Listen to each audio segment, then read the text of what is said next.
Antes de nada, comentaros que hace poco hemos hecho un debate Aristarchus y yo sobre la veracidad de la Biblia. Está en su canal, si queréis ir a verlo y dejadme en los comentarios vuestra opinión, porque dentro de poco haré un vídeo analizando el debate y también los comentarios. Hola, ¿qué tal? Hoy os traigo el argumento de la resurrección histórica de Jesús. El silogismo dice algo así. Premisa 1. Hubo una serie de eventos históricos relacionados con la muerte y resurrección de Jesús. Premisa 2. La mejor explicación a todos estos sucesos es que Jesús resucitó. Conclusión. Si Jesús resucitó, Dios existe. Bueno, vamos a analizar cada una de las partes de este argumento. Pero antes, una cuestión que hay que abordar y que si no se deja claro, el argumento no tendría ninguna validez.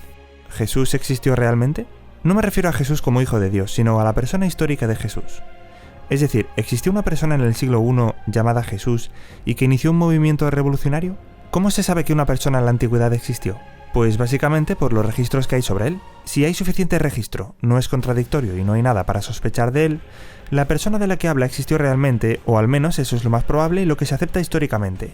Por ejemplo, ¿cómo sabemos que existió Alejandro Magno? Por la documentación histórica. Por ejemplo, el historiador Flavio Arriano hace referencias a Ptolomeo I, que narra las campañas de Alejandro. Aristóbulo de Casandrea, ingeniero militar de Alejandro, habla sobre él en su obra. Hay fragmentos de cartas que intercambiaron Aristóteles y Alejandro Magno, etc. ¿Hay algo en el caso del Jesús histórico? Bueno, lo primero es que tenemos 4 biografías de Jesús en los Evangelios: Mateo, Marcos, Lucas y Juan. A pesar de las críticas, ¿de cuántos personajes históricos se puede decir que tienen 4 biografías de 4 escritores diferentes a unos pocos años de su muerte? Por ejemplo, las primeras biografías de Alejandro Magno se escribieron 400 años después de su muerte y los historiadores confían en ellas.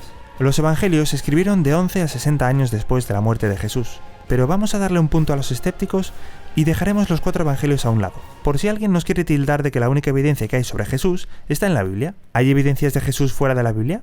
Por supuesto. Josefo, historiador del siglo I, hace varias referencias a Jesús, y el historiador romano más importante del siglo I, Tácito, también lo menciona. Lo mismo sucede con Plinio el Joven. También tenemos un escrito de Julio Africano que en 221 después de Cristo reescribe un documento del año 52 después de Cristo de un historiador llamado Tallo, en el que se describe la oscuridad que sucedió cuando Jesús fue colgado en el madero. Policarpo menciona la resurrección de Cristo, e Ireneo relata que escuchó a Policarpo hablar de los milagros de Jesús. Ignacio habla de la resurrección. Quadratus informa que aún vivían personas que habían sido sanadas por Jesús. Justino Mártir menciona los milagros de Cristo. La conclusión la resume Michael Grant, historiador y experto en la antigüedad clásica. Si, como debemos, aplicamos al Antiguo Testamento el mismo criterio que debemos aplicar a otros escritos antiguos que contienen información histórica, no podemos rechazar la existencia de Jesús, así como no podemos rechazar la existencia de muchísimos personajes paganos cuya historicidad nunca se pone en duda. Es decir, con toda la documentación histórica de Jesús, no se puede dudar de su existencia, como de hecho no hace prácticamente ningún historiador. Y si, en vista de todo lo anterior, no crees que Jesús existió, por la misma regla de 3 deberías dudar de todos los personajes históricos y de toda la historia antigua en general. Ambos sabemos que no vas a hacer eso, así que seamos coherentes y aceptemos que Jesús existió. Ahora que ya hemos dejado esto claro, volvamos al silogismo. Premisa 1. Hubo una serie de eventos históricos relacionados con la muerte y resurrección de Jesús. ¿De qué eventos históricos relacionados con su muerte y resurrección hablamos? Hay muchos, pero veremos 4 principales. Lo primero es que Jesús murió. Esto no solo se dice claramente en los 4 evangelios, sino que el historiador romano Tácito escribió: Cristo, el fundador del nombre, había sufrido la pena de muerte sentenciado por el procurador Poncio Pilato. Segundo, su tumba estaba vacía. La tumba de Jesús fue encontrada vacía por un grupo de seguidoras de Jesús un domingo por la mañana. Un tercer evento es que hubo personas y grupos de personas que testificaron de que vieron a Jesús vivo después de su muerte. Y cuarto, aunque se pueden citar bastantes más, es que los discípulos de Jesús pronto creyeron en la resurrección, pese a tener toda la predisposición de lo contrario. Veamos, su líder estaba muerto, y las expectativas del Mesías de los judíos era que éste triunfaría sobre los enemigos de Israel, no que iba a ser condenado y vergonzosamente ejecutado como un criminal. Además, lo que los judíos entendían sobre la vida eterna era que habría una resurrección general al final del mundo, no que alguien pasase de muerte a gloria e inmortalidad antes de ese hecho. Sin embargo, los discípulos creyeron en que Dios resucitó a Jesús. Esto nos lleva a la segunda premisa. ¿Qué explicaciones hay para todo esto? Pues se pueden resumir en 3. ¿Los discípulos fueron engañados? ¿Los discípulos mintieron? ¿O los discípulos contaron la verdad? Sobre la primera, que fueron engañados, la pregunta que surge es: ¿quién querría engañarlos para que contaran algo increíble que no sucedió? Y más importante aún, ¿cómo podrían haberlos engañado? Lo cierto es que nadie habría querido engañarlos. Sus enemigos estaban interesados en demostrar que Jesús no resucitó, así que no habrían intentado convencerlos de lo contrario. De hecho, hasta algunos de ellos, como Saulo de Tarso, se hicieron cristianos, algo absurdo si fueran los enemigos los que los hubieran engañado. Los judíos en general no creían en la resurrección antes del último día, así que ellos tampoco los habrían engañado con esto. Y pensar que se engañaron entre los propios discípulos es absurdo, pero sobre todo, nadie podría haberlos engañado. Nadie los engañaría sobre la muerte de Jesús, porque los propios discípulos estaban presentes cuando Jesús murió. Nadie los engañó con la tumba vacía, porque precisamente fueron las mujeres discípulas las que encontraron la tumba vacía. Los discípulos no podrían haber creído en la resurrección de Jesús si su cadáver todavía estuviera en la tumba. Hubiera sido totalmente no judío, por no decir tonto, creer que un hombre fue levantado de la muerte cuando su cuerpo todavía estaba en la tumba. Incluso si los judíos hubieran predicado la resurrección de Jesús a pesar de su tumba ocupada, casi nadie más los hubiera creído. Uno de los hechos más notables sobre la creencia cristiana primitiva en la resurrección de Jesús fue que floreció en la misma ciudad donde Jesús murió públicamente. Mientras la gente de Jerusalén pensara que el cuerpo de Jesús estaba en la tumba, pocos habrían estado preparados para creer tales tonterías como que Jesús había resucitado de entre los muertos. Pero, incluso si lo hubieran creído, las autoridades judías habrían expuesto todo el asunto simplemente señalando la tumba de Jesús o quizás incluso exhumando el cuerpo como prueba decisiva de que Jesús no había sido levantado. Pero ninguna disputa sobre la identificación del cadáver de Jesús parece haber tenido lugar alguna vez. Y sobre todo, nadie pudo engañarlos con las apariciones de Jesús después de muerto, porque ellos mismos lo experimentaron. No solo una persona, sino muchas vieron a Cristo aparecer. Segundo, lo vieron no individualmente, sino juntos. En tercer lugar, lo vieron aparecer no una sola vez, sino varias veces. No solo lo vieron, sino que lo tocaron, conversaron con él y comieron con él. Por lo tanto, la hipótesis de que fueron engañados es inverosímil, por no hablar de que en el improbable caso de que hubieran sido engañados de alguna manera inexplicable, ellos se habrían encargado de propagar ese engaño por todo el mundo conocido. Intenta hacer esto. Sal a la calle y dile a tus vecinos que un ovni ha abducido al presidente de tu país y que el que sale en los medios es un impostor, al estilo de los Simpsons. ¿Cuántas posibilidades hay, no solo de que te crean, sino que ellos mismos convenzan a medio mundo de lo mismo? La segunda hipótesis es la de que fueran unos mentirosos. Los hombres en tales circunstancias fingirían haber visto lo que nunca vieron y convencieron a medio mundo de una mentira. Si a algún discípulo se le ocurriera hacer tal cosa, tendría que ser estúpido para que dijera que a Jesús lo enterró José de Arimatea, uno de los miembros del mismo Sanedrín judío que condenó a Jesús. ¿No sería mucho más razonable inventarse que lo enterró un apóstol, por ejemplo? También habría sido absurdo inventarse que las mujeres encontraron su tumba vacía. Para entender este punto, necesitamos entender dos cosas sobre el lugar de la mujer en la sociedad judía.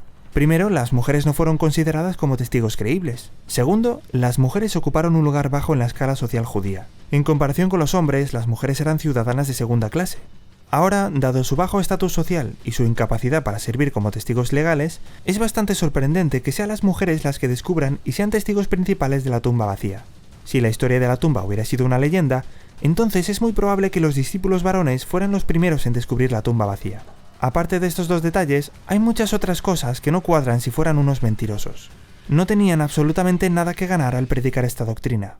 Además, habían sido criados en una religión que era muy diferente a la que predicaban, especialmente porque, como ya dijimos, los judíos no creían en la resurrección antes del último día.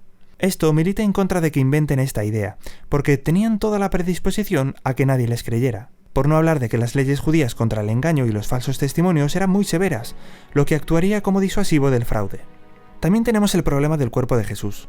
No solo deberían inventarse que resucitó, sino que debieron hacer desaparecer el cuerpo de Jesús. El cuerpo no estaba porque hasta los enemigos del cristianismo aceptaron que no estaba. Por eso, en lugar de decir que su cuerpo se encontraba en la tumba, se tuvieron que inventar que los guardias se habían quedado dormidos y que los discípulos robaron el cuerpo. Pero esto hubiera sido imposible. La historia de la guardia en la tumba es plausible, ya que los judíos tenían la capacidad y la motivación para proteger la tumba. Pero en este caso, los discípulos no pudieron haber robado el cuerpo a causa de la guardia armada. La afirmación de que los guardias se habían quedado dormidos es ridícula, porque en este caso no podrían haber sabido que fueron los discípulos quienes cogieron el cadáver. Además, nadie podría haber entrado en la tumba sin despertar al guardia. En una encuesta bibliográfica de más de 2.200 publicaciones sobre la resurrección en inglés, francés y alemán, desde 1975, Gary Habermas descubrió que el 75% de los eruditos aceptaron la historicidad del descubrimiento de la tumba vacía de Jesús. El cambio dramático en los discípulos muestra que estaban absolutamente convencidos de que Jesús había resucitado de entre los muertos. Pasaron de las profundidades de la desesperación y la duda a una certeza grandiosa de la altura que predicaron la resurrección abierta y audazmente y sufrieron valientemente por ello. Tanto es así que muchos de los discípulos murieron por sus creencias. Los testimonios de Suetonio y Juvenal confirman el hecho de que 31 años después de la muerte de Jesús, los cristianos morían por su fe. De los escritos de Plinio el Joven, Marcial, Epicteto y Marco Aurelio, está claro que los creyentes se sometían voluntariamente a la tortura y a la muerte en lugar de renunciar a su religión. En los primeros escritos de Clemente, Hermas, Policarpo e Ignacio, también encontramos que los sufrimientos de los primeros creyentes fueron históricamente confirmados. Este sufrimiento está absolutamente atestiguado en las escrituras cristianas también. Cristo había sido asesinado por lo que dijo. Los apóstoles podían esperar el mismo trato. Pero, ¿por qué morir por una mentira que ellos mismos se habrían inventado? Los intentos tratando de explicar estos hechos, como por ejemplo que los discípulos robaron el cuerpo o que Jesús no estaba muerto sino que se había desmayado, han sido universalmente rechazados por la erudición contemporánea. El simple hecho es que no hay ninguna explicación naturalista de estos eventos, por lo cual el cristiano está ampliamente justificado en creer la tercera y última probabilidad, que Jesús resucitó de entre los muertos y que era quien decía que era. Y eso implica que Dios existe. Alexander Houghton afirma que una conspiración para falsificar la resurrección habría tenido que ser de proporciones tan inmanejables que los discípulos nunca habrían podido llevarla a cabo. Deaton señala que si hubiera habido una conspiración, sin duda habría sido desenterrada por los adversarios de los discípulos, que tenían tanto el interés como el poder para exponer cualquier fraude. Los evangelios se escribieron en una proximidad temporal y geográfica, tal a los eventos que registran, que hubiera sido casi imposible fabricar eventos. Cualquier persona podría haber comprobado la precisión de lo que informaron. El hecho de que los discípulos pudieron proclamar la resurrección en Jerusalén frente a sus enemigos unas semanas después de la muerte de Jesús muestra que lo que proclamaron era verdadero, porque nunca podrían haber proclamado la resurrección bajo tales circunstancias si no hubiera ocurrido. Hay algo adicional y es la explicación del origen de la congregación cristiana. Supongamos que no hubo resurrección ni milagros. ¿Cómo podría una docena de hombres, pobres, toscos y aprensivos, poner patas arriba al mundo? Si Jesús no resucitó de entre los muertos, entonces o bien debemos creer que un grupo pequeño e ignorante de engañadores venció los poderes del mundo y predicó una doctrina increíble sobre la faz de la tierra, que a su vez recibió esta ficción como la verdad sagrada de Dios, o bien, si no fueran engañadores sino entusiastas, debemos creer que estos extremistas, arrastrados por el ímpetu de extravagantes caprichos, lograron difundir una falsedad que no solo la gente común, sino también los estadistas y filósofos abrazaron como verdad. Debido a que tales escenarios son simplemente increíbles, el mensaje de los apóstoles que dio origen al cristianismo debe ser verdadero. Como ya dijimos, los discípulos mismos estaban dispuestos a morir por la verdad de esa creencia. El erudito neotestamentario de la Universidad Emory dice: algún tipo de experiencia súbita y poderosa es requerida para generar el tipo de movimiento que fue el cristianismo temprano. N.T. Wright, un historiador británico, concluye: es por esta razón que yo, como historiador, no puedo explicar cómo se levantó el cristianismo en sus principios a menos que Jesús haya resucitado, dejando atrás una tumba vacía. Por lo tanto, la hipótesis del engaño es tan inverosímil como la hipótesis de que los discípulos fueron engañados. Pero como ninguna de estas alternativas es razonable, la conclusión solo puede ser que estaban diciendo la verdad y que Jesús resucitó de entre los muertos. Y esto implica, lógicamente, que Dios existe.